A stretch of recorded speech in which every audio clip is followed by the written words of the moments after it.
Hello everyone, welcome back to my channel, Lady Matt Interview once again. If you haven't subscribed, what are you waiting for? Just click that notification button, that red button, click that like, comment, and don't forget to watch from the first up to the end. So today I want to share with you guys one of the events that I attended, and this event was organized by Malawi Council for the Handicapped.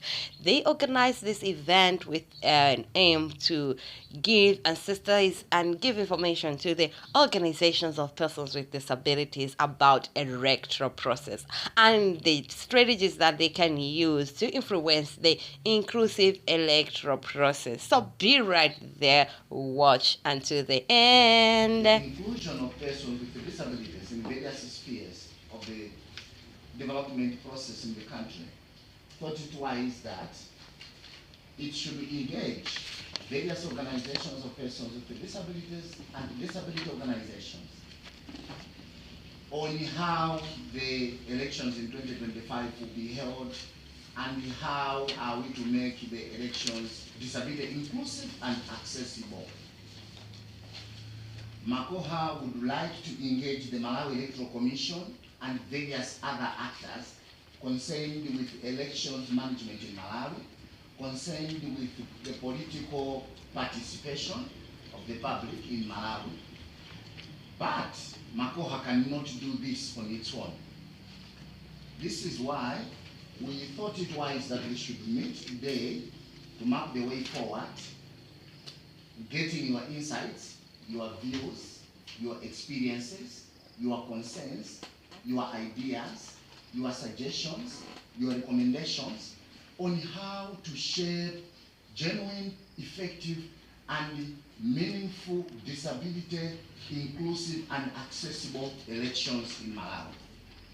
If I'm to pose a question, have the elections in Malawi been genuinely and meaningfully inclusive and accessible?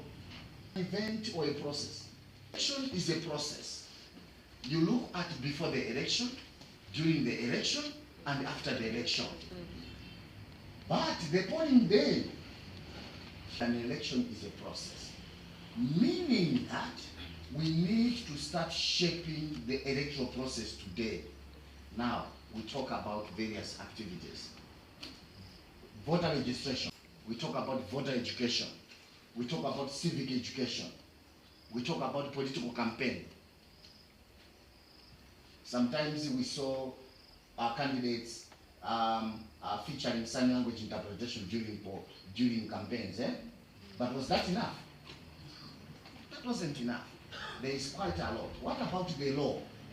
What does the law say when it comes to inclusion of persons with disabilities with respect to election? We would want to flash out these issues. Is the law inclusive?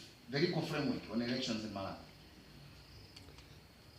The EU election observation report that the EU produced after the 2020 French presidential election has so little about disability inclusion in the electoral process relative to what we see on the ground.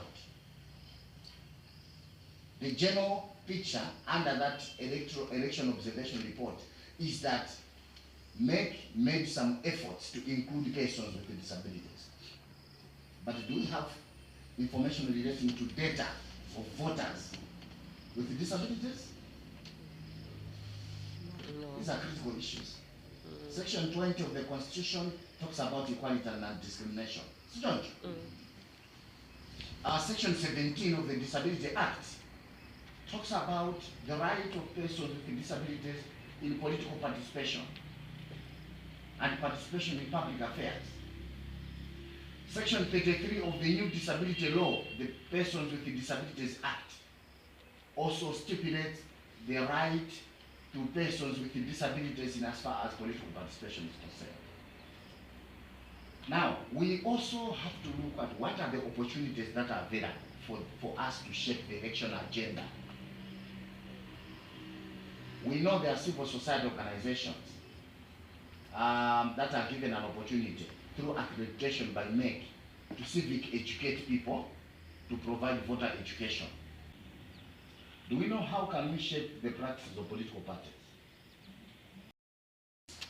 Its processes may be determined by several factors. Do we know that the media can shape the outcome of an election? The media provides electoral information. If the information that is disseminated by the media is not disability inclusive, persons with disabilities cannot make sound decisions in as far as their right to vote is concerned. I have to tell you that it was saddening to hear that people could not even follow what was happening under the presidential election case. Some people could not even follow that voter registration is starting this month.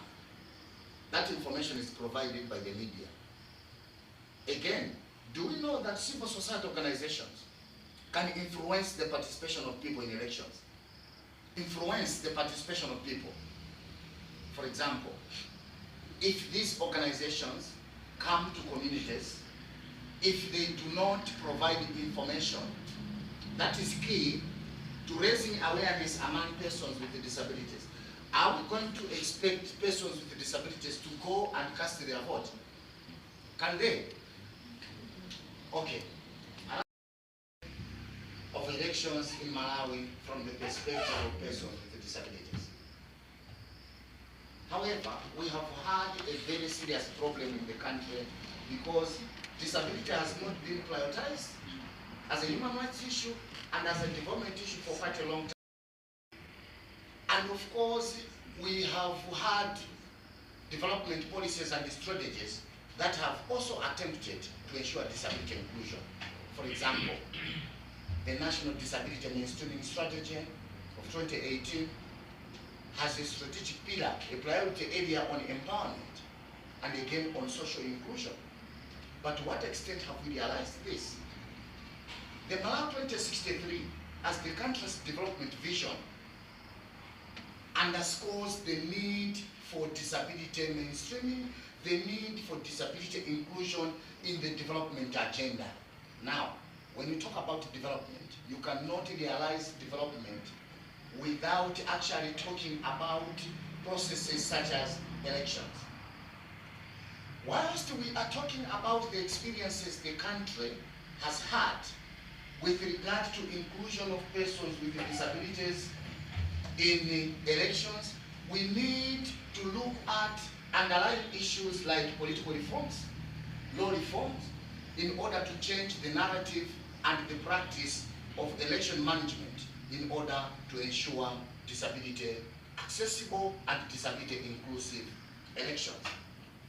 Ladies and gentlemen, the point we are driving at is that persons with disabilities have to actively participate in political and electoral processes. It is a matter of human rights. In this case, we cannot realize disability inclusive and accessible political and electoral processes if we are not talking about the role of organizations of persons with disabilities, if we are not talking about the role of persons with disabilities in shaping the electoral agenda by engaging important and integral electoral duty bearers and stakeholders, the Electoral Commission, Parliament, Minister of Justice, the Malawi Human Rights Commission, Makoha, civil society organizations, the media. All these actors are key to ensuring disability inclusive political and electoral participation in the country. Like we earlier on said, what is the main objective of this engagement? This consultative meeting today has four main objectives. One, to gather insights and perspectives from organizations of persons with disabilities on the challenges, the experiences they have had with regard to persons with disabilities during previous elections. Two, we would want to identify potential solutions and strategies and action points to ensure the effective and meaningful participation of persons with disabilities in the electoral process ahead of the tripartite elections in 2025. Thirdly, we would want to establish collaborative efforts and partnerships between MACOHA and later Malawi Council for Disability Affairs, MACODA, and you as organizations of persons with disabilities to advocate for electoral inclusivity and accessibility. Issues that will emerge from this engagement. We would want to make appropriate policy, legal and practice recommendations to relevant duty bearers and stakeholders for an effectively and genuinely disability inclusive electoral process in 2025.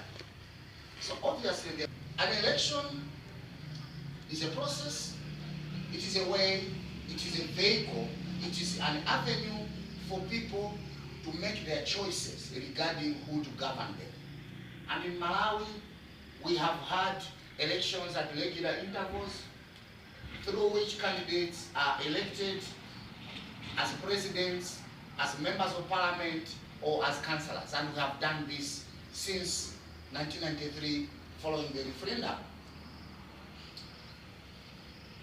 But the experience, like you have stated earlier on, and like it is well documented, elections in Malawi generally have not been genuinely accessible and inclusive to persons with disabilities. There are still some gaps that exist, and these gaps exist in the administration and management of elections as a process in various aspects. In the legal framework, we also have challenges and barriers, and in the electoral management aspect itself, we have some challenges. Members, what are some of the challenges that persons with disabilities in Malawi still encounter with respect to the legal framework? Nations are actually denying persons with disabilities the right to vote. So I will read, for example, section 51. A person shall not be qualified to be nominated or elected as a member of parliament unless that person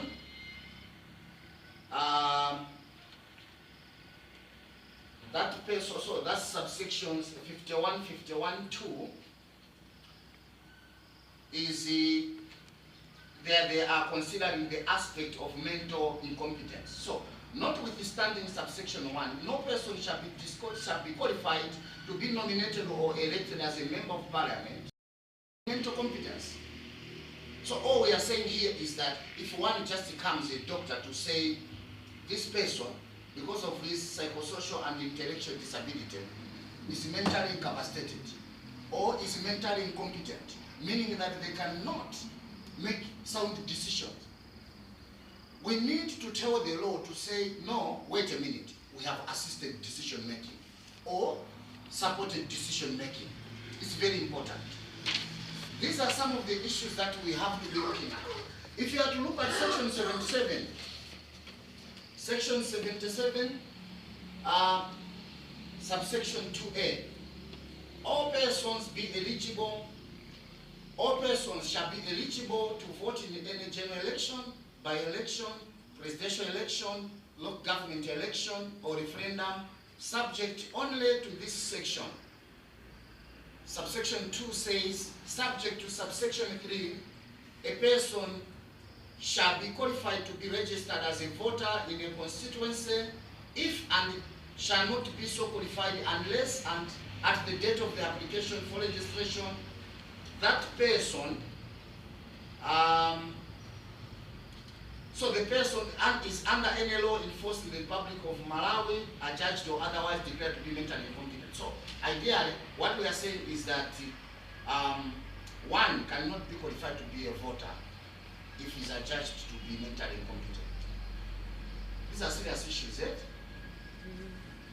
These are issues. Legislation, voting, election access monitoring. As a civil society organization, because OPDs are CSOs, you have a role to play in election monitoring. You are supposed to actively take part in observing the elections. We talk about long-term observation and we talk about short-term observation. Today, already now, you are supposed to be doing long-term observation, observing various processes ahead of the polling day. Short-term observation is observation on the actual polling day. Today already you need to be observing the behavior and conduct of media organizations, the conduct of civil society organizations, the conduct of political parties, the conduct of political groupings, the conduct of various duty bearers, even at the community level. Talk about religious leaders, teachers, community opinion leaders, traditional leaders. All these elements have a bearing on the quality of the election, on the integrity, on the credibility of the election, as well as on the peaceful nature of the election. When an electoral process or when an election is not peaceful, when issues regarding security are not safeguarded, it is very difficult for persons with disabilities to participate as voters or to participate as candidates. Accessibility. Accessibility is a very important element of inclusion. I thank you so much, and as Makoha, we will keep engaging you, and we are also urging you that you keep engaging us on ideas, on the programming, and on all other elements characterizing election as a process in the build-up to 2025 Trabata elections. Once again, thank you so much. God bless you all. God bless Malawi.